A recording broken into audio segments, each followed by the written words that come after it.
Okay, friends, in a previous lesson, we have talked about proportional tables and we've talked about proportional equations. Today, we're going to talk about proportional graphs. So, our learning targets for today, we're going to describe what a proportional graph looks like. We're going to find the constant of proportionality in a proportional graph. And we're going to then write an equation from a proportional graph. In our previous lesson, we talked about proportional equations in the format of y equals k times x, where k is the constant of proportionality. And then below you see some examples. Y equals 4x, y equals 2x, or c equals 1/2 p, or a equals b, where there's a 1 in front of the b, but we don't see it. And then non-examples where there are some extra things or there are no variables on the right side of the equation. So let's talk about this table. So we have a room is warming up such that the temperature rise in degrees Fahrenheit is proportional to the time the room has been heating. After 4 minutes, the room temperature rose 12 degrees Fahrenheit. What is the COP? So what we're going to do is we're going to figure out what the COP is. Well, we have this value, 412. So 4 times something gives us 12. 4 times 3 gives us 12. So we then can fill in the rest of the table. 1 times 3 is 3. 2 times 3 is 6. 3 times 3 is 9. 5 times 3 is 15. 6 times 3 is 18. So what are we multiplying by in this table? 3. And remember, the COP is also our unit rate. So now I'm going to make sure my table's filled in. Everything was times 3, so I'm filling it in here. Our COP was 3. Now we're going to graph this. Remember that ordered pairs are always in the format x and then y. X is the horizontal axis, y is the vertical. So I'm going to have x is my time, y is my temperature. So the very first one, 0, 0. I'm going to put that at 0, 0. And forgive my graphing, it's not the best. The next is 1, 3. So I'm going to go find the 1. I only see the marks of 5 and 5, but I know that I can count 1, 2, 3, 4. So I'm going to go over to 1 on the x-axis, and then I'm going to go up 3. 1, 2, 3. And I'm going to put my point right there on the 3 if I can get it there. Okay, now I'm going to do 2 and 6. 2 and 6. 3 and 9. 3 to 9. 4 and 12 is already plotted for us. 5 and 15.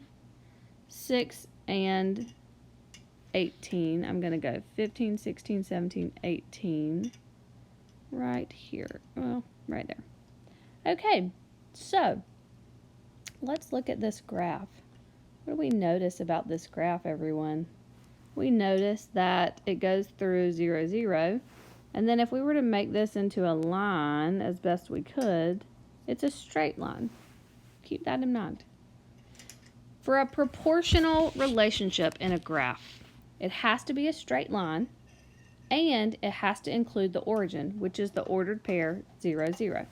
So some examples that are similar to what we just graphed is if you have just one quadrant here, and you have a straight line going through 0, or if you have an entire grid and your graph is going through 0 and it's a straight line, or it could be facing another way. But non-examples. This graph here does not go through 0, but it is a straight line. But both things have to be true. This graph goes through 0, but it's not a straight line. This graph is a straight line, but it does not go through 0, so they're not proportional graphs. And then in a graph, we can find the constant of proportionality where the x value is 1.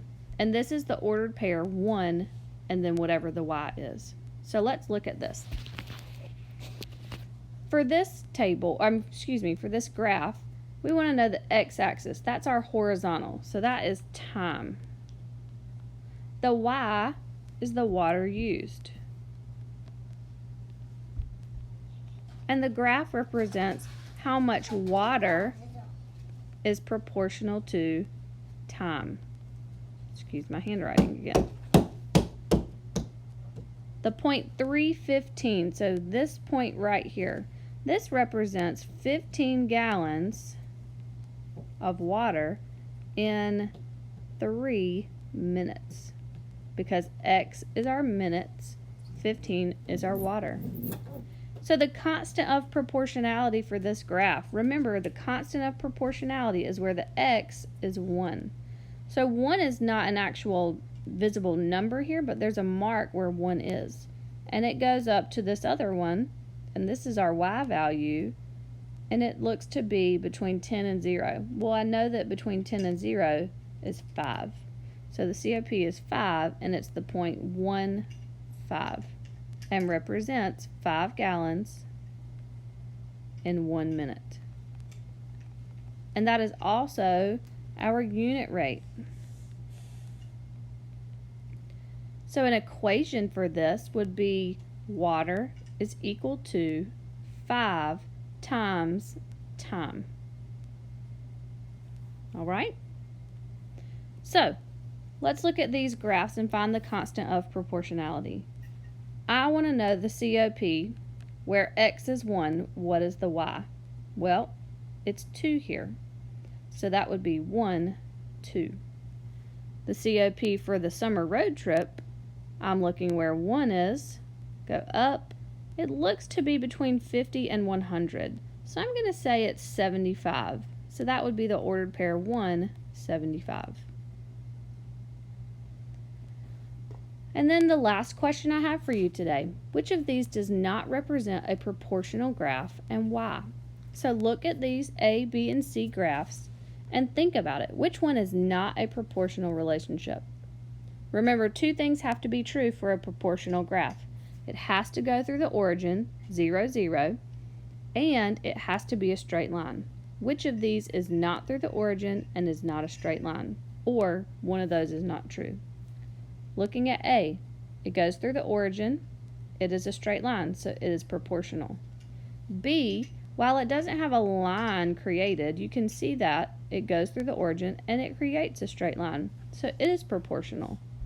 C does not go through the origin, but it is a straight line, so that means both things are not true, so C is not proportional.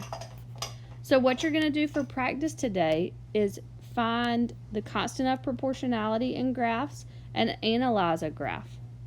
Good luck.